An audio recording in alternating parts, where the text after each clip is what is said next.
Welcome back to the Bees Case Bound Community Credit Union pregame show. I'm Daniel Trivinos, sitting with the Bees ace. That's Drew Granier. Now, Drew, you're tough. We've seen that in your pitching all season long. You get out of big jams, but I don't think you showed that you were tougher than you did last night. You dislocated your shoulder. Is that correct? Yeah.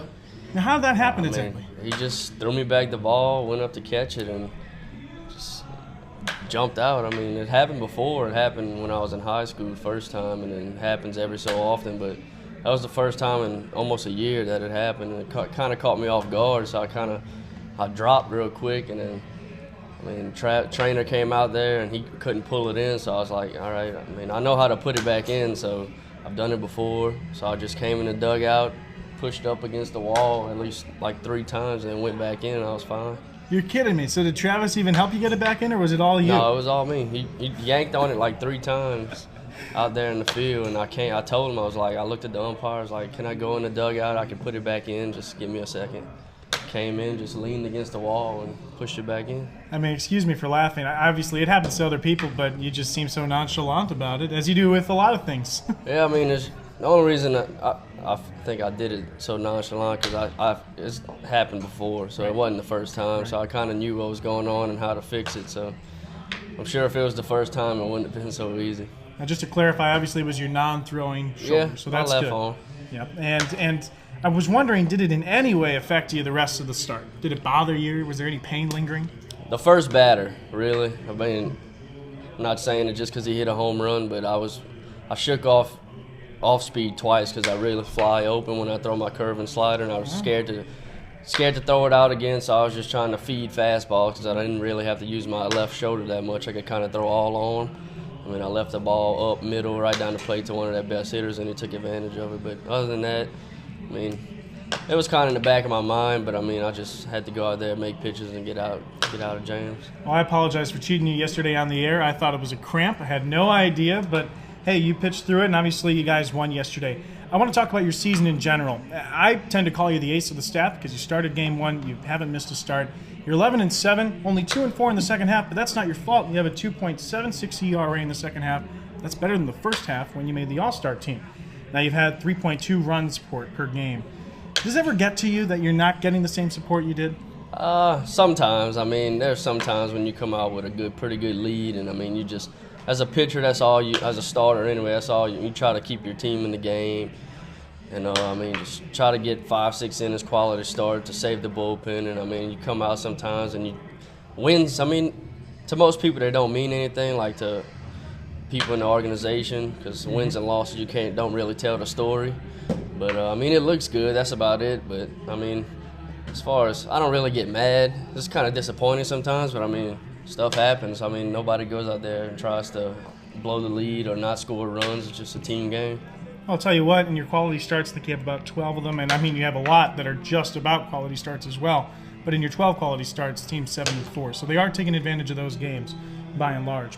I do want to ask you about Quad Cities, though, because there have been games where you don't get run support. That was a game you had run support, and it just fell apart with the bullpen. It was a weird bottom of the 7th. Yeah, well, and I was wondering if it really got to you then.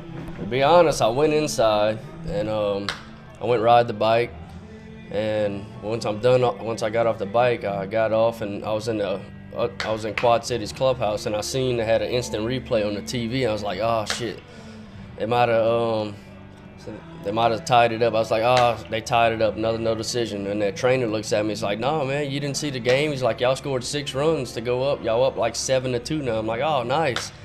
So I go with Matt, our strength coach, and I go do some bands, maybe 10 minutes tops, and I come back outside, I get dressed because the people doing the TV wanted to interview me after the game. I get dressed, put all my gear back on. I get out, I look up, and it's like 9-7. I'm like, oh, really? How'd that happen? Yep. So I just asked the pitching coach what happened. He told me it was like a bunch of infield singles, and then it just got away from everything. I mean, it was more shocking and disappointing because I was like, man, that usually never happens, especially the way we've been pitching now, like out the bullpen. Bullpen been lights out coming into games lately, so it's more surprising than anything. You know what? Since then, the bullpen has been lights out, even better than going into that game. I want to ask you about some of the more frustrating things for other guys, not so much for you. Your strikeouts. You're striking out a lot of people this year. I know you gear up for them, so don't try and say that you don't. Well, I do.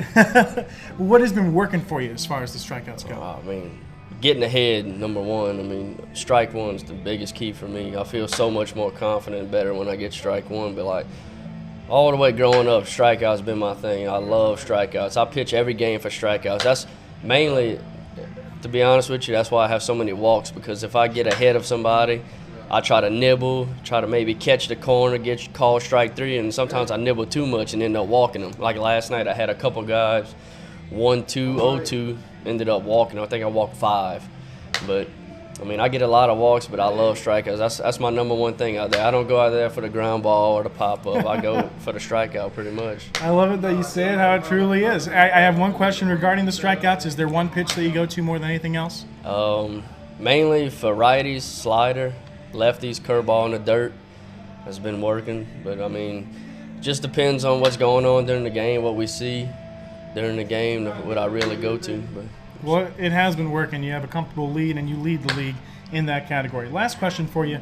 It's been a career year for you, a banner season.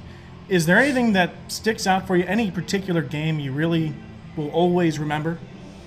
Pretty much every game against Beloit, to be honest with you. I mean, it's just like I don't have a clue what was wrong, like why they couldn't hit me, but I just go out there every game, and I felt so confident. Like after the first one, like every game I went 7+ strikeout from 8 to 10. I had that 11-1 game. Exactly.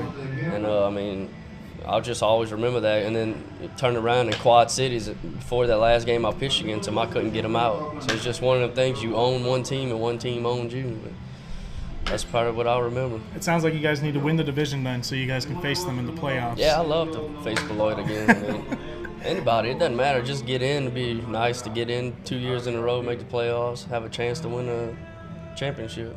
Well, Drew, you've given us a lot of time. One last question for you. When was the last time you shaved? The day before we flew out to come here to Burlington, the night before. Well, I don't think you should ever shave again. It's been a really good season for you. All right, Drew? Thanks again for joining us. Thank you. We'll send it back to News Radio 1490 KBUR and KBUR.com.